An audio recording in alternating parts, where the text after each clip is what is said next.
Hey, what's going on, guys? So today I'm doing another silver melting project. I got the ToAuto electric smelter here, and it's warming up. So the first time I tried my hand at silver pouring, I had an awesome time. It was great.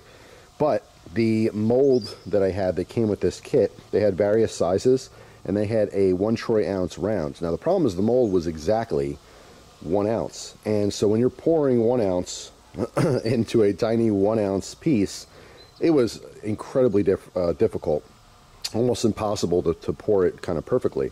So what I did was I ended up buying a 2 ounce square mold. So I'm gonna make some bars, I guess technically, and because it's 2 ounces, the 1 ounce should fill half of it, right? So it won't pour over and spill over. So we'll see how this goes, but hopefully it'll make easier pouring and more uniform little bars. All right, we're getting there, slow and steady. We're looking to get to 1160 Celsius. So let's take a little peek. A little peek-see in here. Oh yeah, that's hot. Sunny out here, so I can't see very well, but yeah. You can see the silver shot in there. Not liquid yet. Alright, so we are there. Let's go ahead and take a peek. Oh yeah, that's piping. A lot of heat coming off of that. Sorry, I can't see very well with the viewfinder here. There we go. So yeah, we have liquid metal. So I have to heat up my little mold there with the torch, and we get our first pour.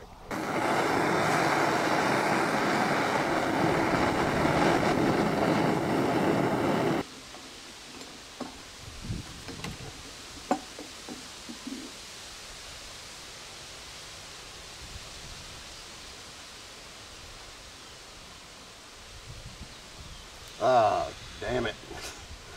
That was a fail.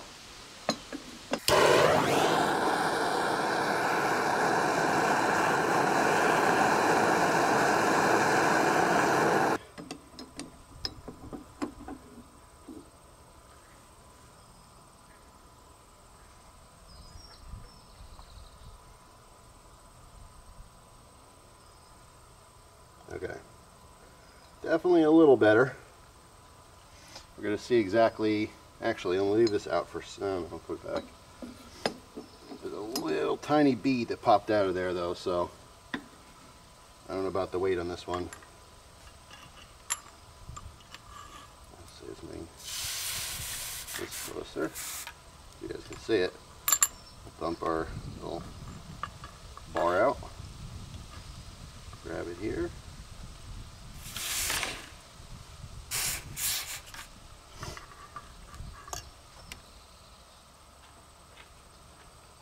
Isn't that amazing? Completely melted. Now I can touch it. Alright, so we do have a bar. It's a little bit thicker on one side. I'm probably going to redo this guy. So yeah, I got to fine tune this, but yeah, at least it's not going to spill over. I just have to figure out, you know, how to finesse it when I'm pouring so it doesn't splash. Alright guys, so here is how it turned out. I have to change my work surface so it's not, because right now obviously it's not as level. It's a little bit thicker on one side. I think it's because it's not sitting level. Maybe it could have just been the pour. But anyway, let's get a weight on this. Let me tear that, get it back to 0. Alright, troy ounces, 0.991.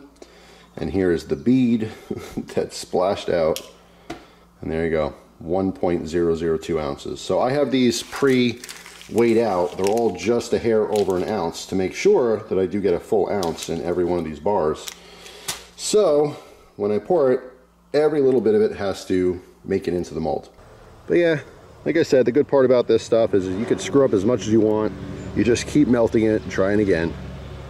So I'll give this another go as soon as it is liquid. Alright, so I'm back for a second. My battery power is low, so I haven't been filming much. A couple things. This is way harder than I thought. I thought that the deeper mold would be easier, but it just seems like barely bigger than the first one. But I ended up getting a pretty decent pour here, but it was a little shy, so I ended up marking it what it was, which is 0.98 troy ounces. All right, 999. And I put my logo on the back, a little crooked, because this one came out a little bit off. But it was such a nice pour, I just figured I'd save it like that. However, I'm continuously trying, and I did just get, I believe, a 1 ounce pour. All right, so let's check that out right now. Make sure this is on 0 troy ounces, and there it is, 1.007. So yeah, what happened with this first one was it looked like all the silver came out, and I'm like, why is this shy? And then I turned the little crucible upside down, tapped it, and like the thinnest little flake of silver, which was obviously the rest, popped out. But anyway, so that will be saved to the end. I'm going to make about 25 of these. All right, now obviously 25 exact ounces of silver is going to come up a little bit shy, so it's probably going to be like 24 and a fraction of one, but we'll see. So you know, I'm just getting the hang of it and stuff. So I'm going to mark this one up right now. I actually have a new logo, so actually let me show you. We're here, right? Might as well show you what's going on here. So let me move my camera. Here we have the vise. All right, so we have a pretty side and a rough side. The rough side I'm actually going to put on, I don't know, what should I do here? Should I put it all on the nice side? All right, I'll tell you what. I'm going to use the new stamp here, which is 1OZT 999 FS for fine silver. All right, we're going to put this right in the middle. Make sure this is orientated properly. There is a marking on the actual little piece here. All right, here we go. So, oh, that came out nice. Put that down for a second. All right, let's get this to focus. 1OZT 999 FS for fine silver. All right, and then I will put the logo on the other side. All right, so let's grab that. Here's my logo punch. Make sure that is orientated properly. Put that right in the middle here. It's a little weird working around the tripod. Okay.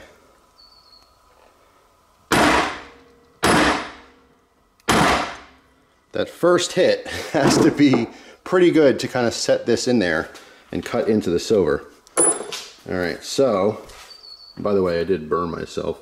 I put the you know, little tong things down, and I just barely grazed it with my pinky after I took the glove off and I was setting everything up, but anyway. All right, focus. So there we go. There is the logo. So the logo on one side, on the pretty side. All right, flip it over. Whoop. Let's see. Logo, rotate it. I guess you do flip it. All right, so logo, flip it. All right, there you go. 1OZT 999 fine silver. So I will try to make these consistent and then make sure the orientation is the same on all of them. But yeah, pretty cool. So we have a little custom hand-poured silver bar. So yeah, that's pretty much it. Like I said, battery's about to die soon, so I'm not going to record much else. Maybe when I'm all done, I'll record the whole little pile, because a pile of silver always looks nicer than, you know, one little piece. All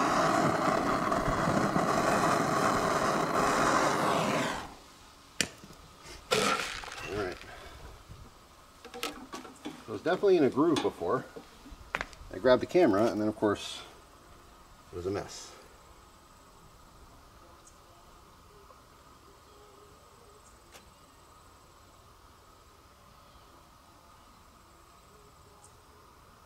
Okay, it's going up.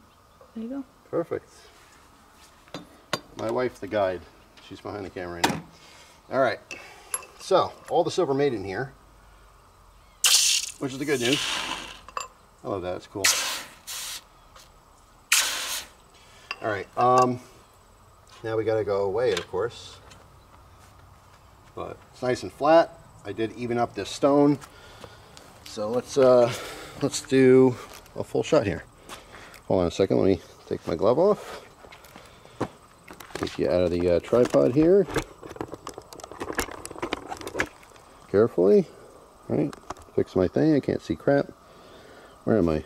Oh, I'm zoomed in. Hang on a second. See my hand? It is super sunny. Let's go right over to the scale. Let's see what this guy weighs.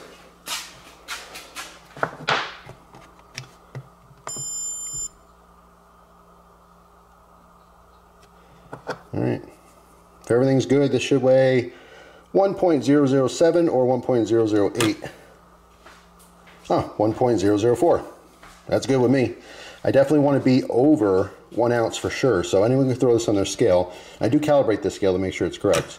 But anyone can throw this on their scale and it's going to be at least 1 ounce because that's what I'm marking them. So there you go. I just have to do that another like 15 times. Alright guys, I am all done now. This is the final product. I bagged all these up. Just to show you, this was for a buddy. And for doing this, he gave me a few ounces that I can keep, which I thought was really nice. So there's 2 different styles here. Alright, I made him 10 of these. Let me zoom in. 10 that had my logo on there. Alright, so let's get the camera to focus a second. There we go. So it's on one side, and you flip it over. Of course, 1 troy ounce, 999 fine silver. And then the other style did not have my logo. They're just generic little 1 ounce bars. Come on. So the one side just has the 1 troy ounce fine silver stamp, and then the other side has nothing. All right. So yeah, that's pretty much it. This is what I was going to be able to keep for doing it, which I thought was very nice. Because I went a little bit over here, originally it was supposed to be 5 ounces, but I made all these just a touch over. And then also when you're pouring, sometimes you get a little bit of slag, tiny little bits that just, you know, disappear. They fly around places, you don't see them, you don't find them. So you end up just fractions short. So I have 3 that I made myself that are just like these, but then 2 were a little bit short. So of course I have to mark them. These aren't actually a full ounce. So one was, let's see, 0.98, and the other one was 0.86. All right. So the little fractional pieces is kind of just unique, but when you're doing silver stuff like this, I mean, you do have to be accurate. You can't just make, like, I can't just mark this 1 troy ounce. Someone's going to put it on a scale and it's not going to be an ounce, and that causes some problems, right? So legally, when you are dealing with precious metals, at least for the sale, I mean, you could do anything you want for yourself, but if you're going to actually sell it, it's supposed to have the purity and the weight on there. So that's what I did with these pieces. And the things that I pour for myself, I mean, I don't have any plans on ever really getting rid of them. If this is something that seems kind of cool, if you guys are interested in it in the future, maybe I'll get some shot and I'll do these to literally sell, like with the purpose of selling. And I could do lots of different things. I could put my logo on there. I can just make them generics. You know, maybe that's something I'll venture into down the road. But as of right now, I don't really have plans with it. All the hand pours are just for fun. That's all, just for me and friends. But anyway, also a quick little note. I did bring some broken sterling silver jewelry. My wife had some silver jewelry that was broken, so what I ended up doing was I saved it a while back. I figured I would melt it into something, right? Why not? Just kind of fun, so just throw it out. So this is a little piece of sterling silver, which I marked 925, right? Now, the one thing, I didn't get this on video, but she had they were hollow earrings. And when I threw it into the furnace there, inside the little crucible, it popped. It immediately popped, and I don't know if it was like an air pocket because they were hollow, or there's impurities or whatever it was, but that was a little scary, to be honest. So I don't know if I'll do that again in the future. That's it. It was one quick little, like, it was a loud pop, and actually shot out, you know, part of an earring and part of a necklace. And luckily I didn't get hurt or anything, so that was nice. But I learned my lesson there. So I'll just stick with some 999 fine when I'm doing any kind of smelting projects. But anyway, just want to get this last portion in here so you can see the final product. It was a huge pain in the butt. It is fun. You know, I have to get into kind of weird positions. The hardest part of pouring is that when you're when you have something, like let's say this is the, you know, the actual, like I'm holding the crucible, and here's the mold, right? When you're tilting it, it doesn't take much at all. It's just a glob of melted silver in there. So, I mean, this the tiniest little incline, and it just wants to shoot out. So you have to have such a steady hand. And this is me literally pouring. It doesn't even look like I'm moving, but I'm constantly going up until it just kind of bloop and just glops in. Any bit of moving up that's too fast, and like I said, it shoots out and it splashes everywhere, and you know, you obviously don't get a proper pour. So it is fun. It's fun. I happen to do it on an extremely sunny day. I got some serious sunburn on my head. That's a byproduct, but hey, you know, it is what it is. Should have been wearing a hat, I guess. But anyway, so that is it. That was the silver pour project. A ton of fun. I'm gonna get this stuff wrapped up and off to my buddy. And that's it for now. So in the future, maybe I'll play around with some new different molds and some fun stuff. But yeah, let me know if there's any interest, you know, down the road. Maybe I'll sell some stuff. Right now, like I said, it's all in good fun and just to get the experience and kind of get used to using the thing. But I couldn't be happier with it. Like I said, it came as a whole kit, and it was wonderful, and it just works great. So I'm looking forward to using it again in the future. So that's all. Hopefully you guys have an awesome day. Thanks for watching, and I'll see you tomorrow with a brand new video. Take care.